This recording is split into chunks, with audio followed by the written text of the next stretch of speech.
Inilah sosok mahasiswi asal Wonogiri, Jawa Tengah yang viral karena menjadi penjual kambing atau belantik. Dilansir video itu viral seusai diunggah di akun TikTok, @chandraf.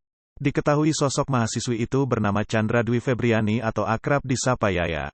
Chandra Dwi Febriani merupakan mahasiswi salah satu universitas di Jakarta.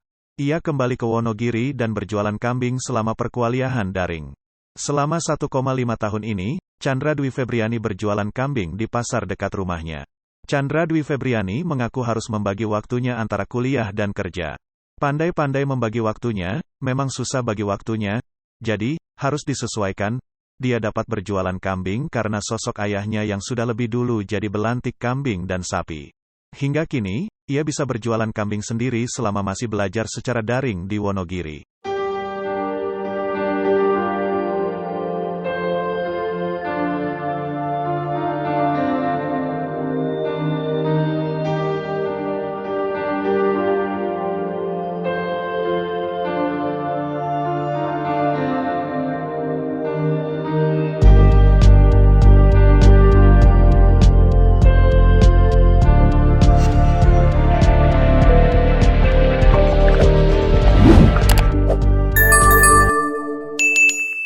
Dapatkan berita update dengan mengklik subscribe, lonceng dan berikan komentar.